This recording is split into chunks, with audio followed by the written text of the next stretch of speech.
Welcome vision लोग। आज हम देखेंगे अपना नया टॉपिक रिट। तो हम आर्टिकल 32 के अंदर जो हमने कॉन्स्टिट्यूशनल रेमेडीज देखी थी, तो उस रेमेडीज के अंदर आता है कॉन्स्टिट्यूशनल रेमेडीज के अंदर जो सुप्रीम कोर्ट को पावर मिली हुई है। जिस सुप्रीम कोर्ट की पावर के थ्रू हम क्या कर सकते हैं, अपने फंडामेंटल राइट्स का अगर वॉल्यूशन होता है तो उसको हम इन्फोर्स करा सकते हैं अपने फंडामेंटल राइट को। ठीक है, तो वहां पर ही आर्टिकल 32 आर्टिकल 32 का सेकंड पार्ट आर्टिकल 32 का सेकंड पार्ट यहाँ पर रिट के बारे में बताया है। यहाँ पर बताया गया है कि जो टोटल रिट हैं 5 टाइप की रिट हैं। 5 टाइप की रिट हैं जो सुप्रीम कोर्ट जारी करता है या हाई कोर्ट जारी करता है। हम ऑलरेडी देख चुके हैं किसकी पावर क्या है प्रीवियस वीडियो में। आज हम स्टार्ट करेंगे कि रिट कितने टाइप की होती है। तो आर्टिकल 32 के सेकंड पार्ट में ये बताया है कि रिट 5 टाइप की होती है। तो सबसे पहली रिट होती है हैबियस कॉर्पस। हैबियस कॉर्पस जिसका मतलब होता है to have the body of. तो इसमें जो कोर्ट है, वो कोर्ट समन जारी करता है, किसी को ऑर्डर जारी करता है, उसमें बोलता है जो रिट जारी करते टाइम कि to have the body of, मतलब जिस पर्सन के बारे में बात की उसकी बॉडी को हमारे सामने पेश करो। इसको बोला जाता है बंदी प्रत्यक्षीकरण, कि जो बंदी है, जिसको आपने बंदी बनाया है, उसको हमारे सामने प्रत्यक्ष रूप से लेके आओ, प्रत्यक्षीकरण, हमें सामने उसको दिखाओ। ठीक है? तो उसको वहाँ पे पेश किया जाता है।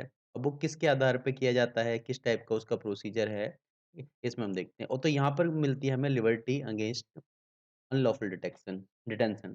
तो अगर किसी पर्सन को पुलिस ने अनलॉफुल डिटेंशन कर दिया है, मतलब डिटेंशन कर दिया है without any ground, without any reason, ठीक है? तो उसको ये इस हैबेस कॉर्पस के थ्रू जो कोर्ट है उसको लिबर्टी प्रोवाइड करता है। उसको फ्री करेगा, अगर लगेगा उसे कि हाँ, वाक़ई में इस पर्सन को बिना किसी रीज़न के डिटेन किया है।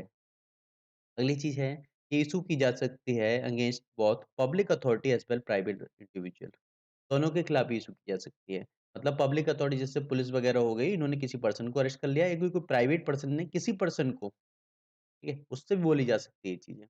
अब इस रिट के कुछ एग्ज़म्पशन आते हैं जहाँ पर ये रिट यूज़ नहीं होती। जैसे writ not use issue if, अगर हमारा डिटेंशन लॉफुल है, मतलब जिस पर्सन को, जैसे इस पर्सन को अरेस्ट किया गया है, इस पर्सन को जो डिटेन किया गया है, वो डिटेन करने का जो वो रीज़न है वो सही है। मतलब अकॉर्डिंग टू लॉ वो चीज़ वैलिड है जिस ग्राउंड पे इसको पर्सन को डिटेन किया गया है। तब क्या होगा? ये रिट यूज़ नहीं होगी। अगली चीज़, proceeding if proceeding is for contempt of legislator और कोर्ट। अगर जो प्रोसीजिंग प्रोसीडिंग की गई है अनलॉफुल डिटेंशन के लिए, तो उसमें कोर्ट कुछ नहीं बोलेगा अगर वो कंटेम्प्ट ऑफ लेजिस्लेटर या कंटेम्प्ट ऑफ कोर्ट है। तो अगर कोर्ट का कंटेम्प्ट होता है या लेजिस्लेटर का कंटेम्प्ट होता है, तो कंटेम्प्ट ऑफ कोर्ट और contempt of legislature. Detention bye competent court, अगर जो डिटेंशन हुआ है, इस पर्सन को अगर डिटेन किया गया है, तो वो कोर्ट के ऑर्डर पे ही डिटेन किया गया है, किसी न किसी कोर्ट के ऑर्डर पे ही डिटेन हुआ है, तो ये जो है रिट सुप्रीम कोर्ट जारी नहीं करेगा। अगली चीज़ आती है detention is outside the jurisdiction of court. अगर किसी ऐसे सब्जेक्ट में, ऐसे विषय के बिहाफ़ पर उसी को डिटेन किया गया है, जो कोर्ट के जुरिडिक्शन से बाहर आता है, ठीक है? मतलब किसी जुरिडिक्शन से बाहर आता है, मतलब किसी ऐसे कानून के थ्रू उसको डिटेन किया गया है, जिस कानून में ये चीज़ लिखी हुई है कि इस कानून में 3 महीने तक या फिर 5 महीने तक या 6 महीने तक जो भी टाइम पीरियड है या जो भी रीजन है, तो उसमें ये मेंशन है कि हम इस पर्सन को डिटेन कर सकते हैं, ठीक है? डिटेंशन किया, प्रिवेंटिव डिटेंशन की हम इसको कर सकते हैं और कोर्ट इस पे कोई, ना ही कोर्ट पूछ सकता है, ना ही रिट जारी कर सकता है। अगर इस टाइप का कोई कानून लिखा हुआ है, तो वो क्या हो गया? कोर्ट के जुरिडिक्शन के बाहर हो गया।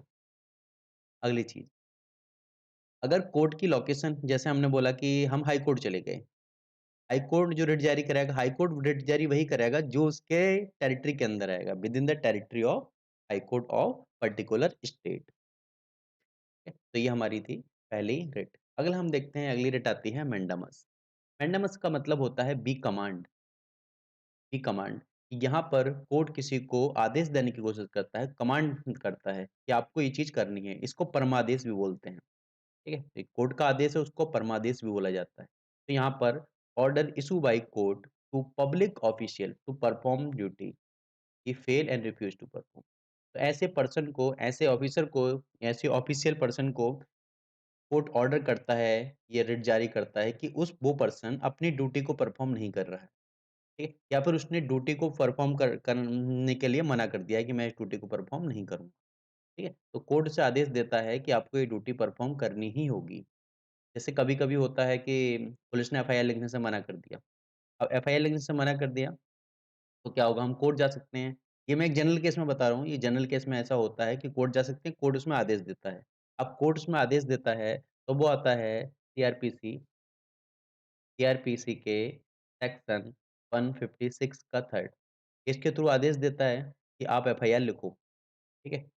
तो उसके ऑर्डर कोर्ट के ऑर्डर पे एफआईआर लिखी जाती है।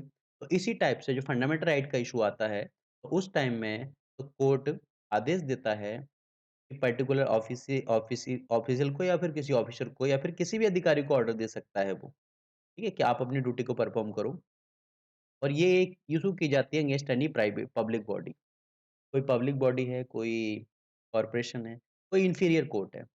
इंफीरियर को मतलब जो कोर्ट उसमें जारी कर रहा है, सुप्रीम कोर्ट अगर जारी कर रहा है, तो सुप्रीम कोर्ट अपने नीचे वाले कोर्ट, हाई कोर्ट या फिर डिस्ट्रिक्ट कोर्ट को जारी कर सकता है। अगर हाई कोर्ट जारी कर रहा है, तो हाई कोर्ट अपने नीचे वाले कोर्ट के लिए जारी कर सकता है। डिस्ट्रिक्ट कोर्ट को बोल सकता है कि ये आपकी ड्यूटी है, आपको करना होगा। तो इस टाइप से ये रिट जारी की जाती है। अब ये आती है हमारे writ not use. Writ issue नहीं हो सकती इस केस में। अगेंस्ट ए प्राइवेट इंडिविजुअल और बॉडी। प्राइवेट बॉडी या प्राइवेट इंडिविजुअल के अगेंस्ट ये वाली रिट यूज़ नहीं हो सकती बी कमांड। कोर्ट उन्हें कुछ करने के लिए आदेश नहीं दे सकता। मान लीजिए टू इन्फोर्स डिपार्टमेंटल इंस्ट्रक्शन। तो डिपार्टमेंटल इंस्ट्रक्शन भी इसके अंदर नहीं आते हैं कि डिपार्टमेंट अगर चीज़ चल रही है। अगली चीज़ आती है when the duty is discretionary and not mandatory.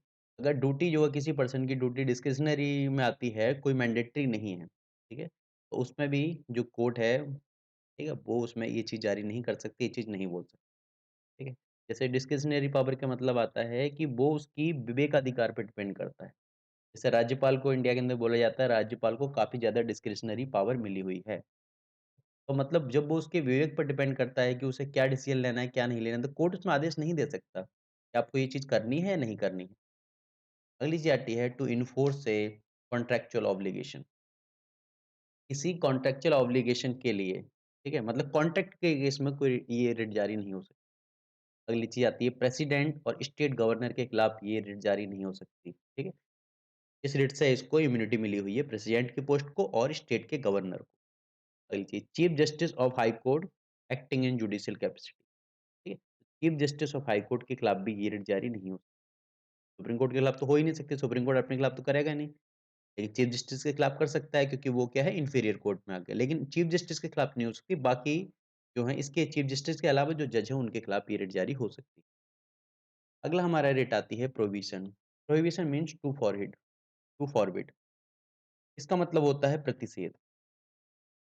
जैसे हमने मैंडामस के अंदर बोला था कोर्ट ने कि ये चीज़ आपको करनी है। अब इसमें क्या करता है प्रोहिबिशन मतलब उसे करने से रोकता है कि ये चीज़ आपको नहीं करनी है, ठीक है? तो issue by higher court, lower tribunal इनको रिट इश्यू की जाती है। कोई हायर कोर्ट इश्यू करता है writ, prevent exceeding its jurisdiction अगर वो अपने जुरिडिक्शन से बाहर अगर जाके काम कर रहे हैं, तो उनको रोकने के लिए, ये चीज़ आप नहीं कर सकते, ये रिट जारी होती है, प्रोहिबिशन। अगली आती है issue only against judicial quasi judicial authority. तो ये जो रिट है, वो जुडिशियल और क्वासी जुडिशियल अथॉरिटी के ऊपर ही अप्लाई होती है। किसी एडमिनिस्ट्रेटिव पोस्ट के लिए administrative authority, legislative body, private individual body इनके खिलाफ ही रिट जारी नहीं हो सकती।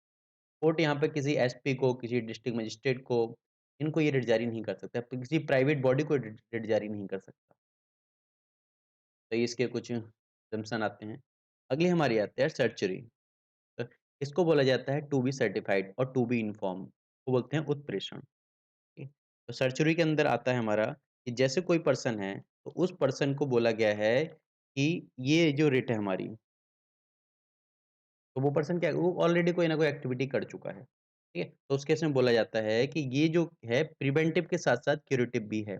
अगर किसी ने कोई गलत काम कर दिया है या फिर कोई अपनी जुडिस से बाहर जाके कोई काम कर दिया, तो उसको भी ये क्या करता है, रद्द करता है। तो इसमें बताते हैं कि टू बी सर्टिफाइड और टू बी इन्फॉर्म्ड इसको बोला जाता है। ठीक है? तो ये इश्यू की जाती है हायर कोर्ट इश्यू करता है लोअर कोर्ट के लिए।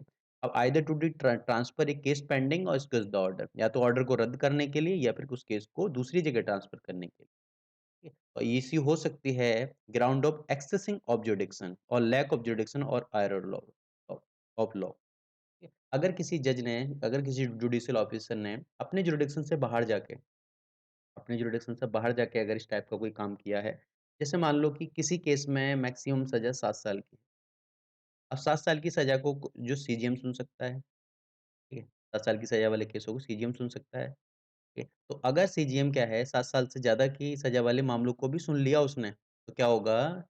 तो ये सैचुरेटेड रेट जारी हो सकती है, उसमें बोला जाता है कि आपने एक्सेसिव और जुडिक्शन किया, आपके जुडिक्शन से बाहर है ये चीज़, ठीक है? तब भी आपने क्या है इस चीज़ पे जो भी डिसीज़न है वो लिया है, ठीक है? Lack of jurisdiction, error of law इस टाइप की जो चीज़ें होती हैं ये जारी की जाती हैं। ये issue only against judicial, quasi judicial and administrative authority इनके खिलाफ ये रिट जारी की जा सकती है, एडमिनिस्ट्रेटिव अथॉरिटी के खिलाफ। लेकिन लेजिस्लेटिव अथॉरिटी और प्राइवेट अथॉरिटी के खिलाफ ये रिट जारी नहीं हो सकती। एडमिनिस्ट्रेटिव अथॉरिटी आती है जैसे किसी डिस्ट्रिक्ट मजिस्ट्रेट ने गलत कोई डिसीजन ले लिया है, ठीक है? तो उसके खिलाफ भी ये रिट जारी हो सकती है कि आपने अपनी जो लिमिट है उस लिमिट को क्रॉस कर दिया है, ठीक है? आपने अपने जुरिडिक्शन से बाहर जाके ये काम किया है, तो ये जो चीज़ है आपकी ऑर्डर को रद्द किया जाता है, ऑर्डर को कैंसल किया जाता है और इस केस को कहीं ट्रांसफर भी किया जा सकता है, किसी दूसरी जगह, जिस पे कोर्ट को भरोसा हो। अगली चीज़ और लास्ट डेट आती है हमारी क्वो वारंटो। क्वो वारंटो इसमें बोला जाता है व्हाई व्हाट अथॉरिटी और वारंट मतलब ऐसी कौन-सी अथॉरिटी है, ठीक है, जो ये काम कर रही है? तो अधिकार परीक्षा, ठीक है? किसका इस चीज़ में अधिकार है? तो ये की जाती है issue by court to inquiry into the legality of claim of a person to a public office. एक पर्सन को उस पब्लिक ऑफिस के रिलेटेड अधिकार है, मतलब किसी भी निर्णय लेने का अधिकार है, ठीक है? तो उस पर्सन के खिलाफ इंक्वायरी के लिए ये रिट जारी की जाती है quo warrant prevent illegal expression to a public office by a person. तो कोई अगर पब्लिक ऑफिस का कोई गलत इस्तेमाल कर रहा है कोई पर्सन जो उसके लिए एलिजिबल ही नहीं है, तभी रिट जारी की जाती है।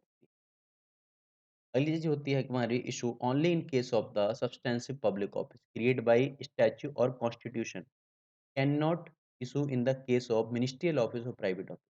ये जो मिनिस्ट्रियल ऑफिस और प्राइवेट ऑफिस के रिलेटेड ये रिट जारी नहीं हो सकती। तो जैसे कोई पर्सन अपनी बाउंड्री से बाहर जाके एक पर्सन ने मतलब मान लो कि एक पर्सन को काम था किसी और चीज़ का, मतलब मान लो कि एक पुलिस वाला था, एक सिपाही था। सिपाही है और दरोगा के ऑफ़िस में बैठ के वहाँ पर वो काम कर रहा है, ठीक है? वहाँ पे कोई डिसीज़न ले रहा है, जो भी चीज़ कर रहा है, तो वहाँ पे ये रिट जारी की जा सकती है। एक एग्ज़ाम्पल की तरह बताया है मैंने बस, ठीक है? लेकिन ये जो रिट है वो कोई फंडामेंटल राइट के इश्यू पे ही बात करेंगे, ठीक? तो ये थी हमारी 5 टाइप की रिट थी, इनमें हमने रिट को देख लिया। वीडियो को लाइक कीजिए, चैनल को सब्सक्राइब कीजिए। Thank you everyone.